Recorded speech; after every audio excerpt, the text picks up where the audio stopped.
Relax please. స్వామి సుఖబోధానంద. అమ్మ నాన్నలే ప్రత్యక్ష దైవాలు. ఆ రోజు నా ఆశ్రమంలోని కంప్యూటర్ పనిచేయనందున పక్కనే ఉన్న బ్రౌజింగ్ సెంటర్కు వెళ్ళాను.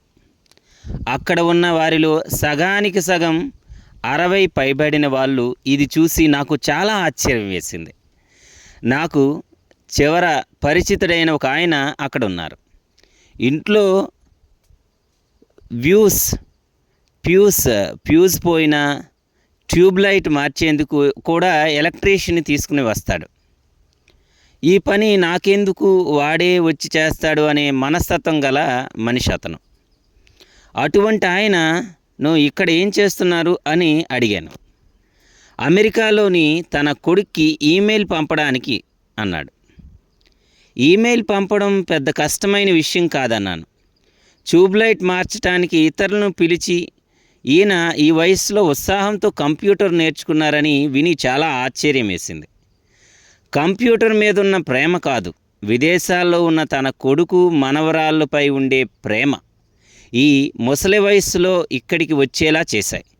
ఈయనేగాక అనేక మంది వయస్సు మళ్ళిన వాళ్ళు తమ పిల్లలకు ఈమెయిల్ పంపడానికి వచ్చారు.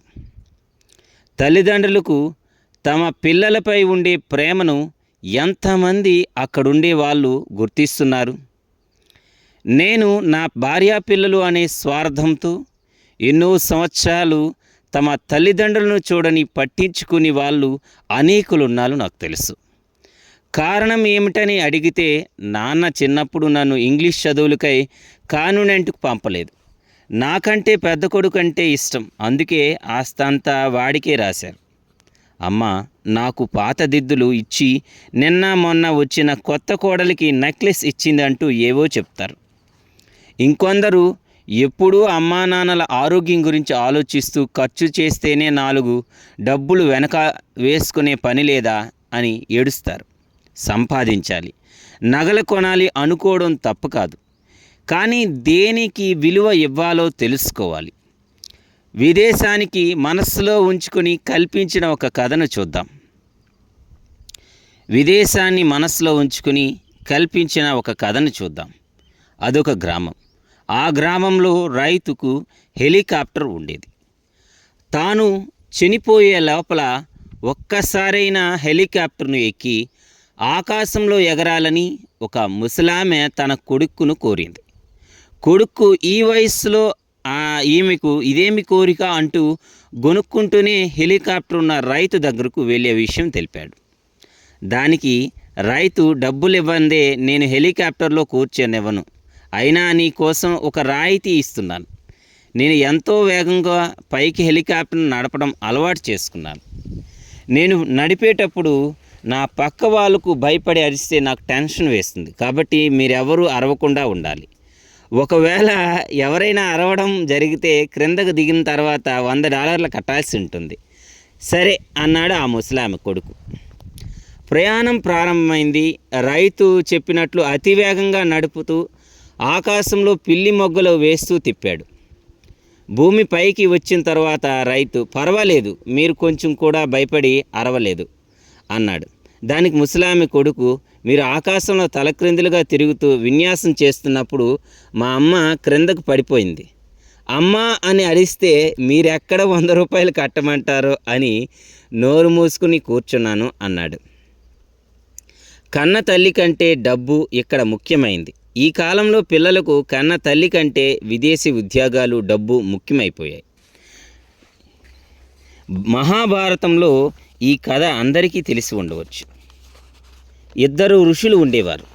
వారు అడవిలో తపస్సు చేసుకుంటూ ఉండగా కొంగ ఒకడి మీద రెట్ట వేసింది. దానికి వాడు కోపంతో దాని వైపు చూడగా అది బూడిదైపోయింది. తరువాత ఒకరోజు ఆ ముని భిక్షాటనం కోసం ఒక ఊరికి వెళ్ళాడు. భిక్షాటనం కోసం ఒక ఇంటి ముందు నిల్చున్న అతనికి భిక్ష వేయడానికి ఎవరూ బయటికి రాలేదు. ఆ ఇంటికి ఇల్లాలు భర్తకు వడ్డించి భోంచేసిన తర్వాత తాంబూలం ఇచ్చి భర్తను పడుకోబెట్టి భిక్ష వేయడానికి బయటకు వచ్చింది. ఆలస్యం చేసిందని కోపగించిన ఆ ముని ఆమె వైపు తీక్షణంగా చూశాడు. దానికి ఆమె, స్వామి, నన్ను మీరు కొంగననుకున్నారా భస్యం కావటానికి అడిగింది. ముని నోట మాట రాక నిల్చుండిపోయాడు. ఇలా ప్రతిదానికి కోపించటం, శపించటం, చెయ్యెత్తటం అలవాటైంది మీకు. మీరు పూర్తిగా జ్ఞానులు కాలేదు. అలా గొప్ప జ్ఞాని కావాలనుకుంటే నేను చెప్పే చోటికి వెళ్ళి అక్కడున్న వ్యక్తిని కలవండి అని ఒక చిరునామా మునికి ఇచ్చింది. ఆమె ఇచ్చిన చిరునామా ప్రకారం వెళ్తే అది కసాయి అంగడి. వేద పండితుడైన నన్ను పోయి కసాడి వాణి దగ్గరకు వెళ్ళమని వాడి చిరునామా ఇచ్చింది అని ముఖం కందిపోయింది ఆమెనికి. కసాయి పని నా కులవృత్తి, దాన్ని నేను నడుపుతున్నాను. మీలాగా తల్లిదండ్రులు అనాథలుగా చేసి దేవుణ్ణి వెతుక్కుంటూ కొండలు గుట్టలు తిరిగేవాడిని కాదు. నేను నా తల్లిదండ్రులకు చేసే సేవే దేవునికి చేసే సేవ అనుకుంటూ బ్రతుకుతున్నాను. వాడి మాటలే ఆ ఋషిలో జ్ఞానోదయానికి కారణమైందని మన పురాణాలు చెబుతున్నాయి. తల్లిదండ్రుల్లో దేవుణ్ణి చూడలేని వాడు ఎదురుగా దేవుడే ప్రత్యక్షమైన చూడలేడు అని మన వేదాలు చెబుతున్నాయి.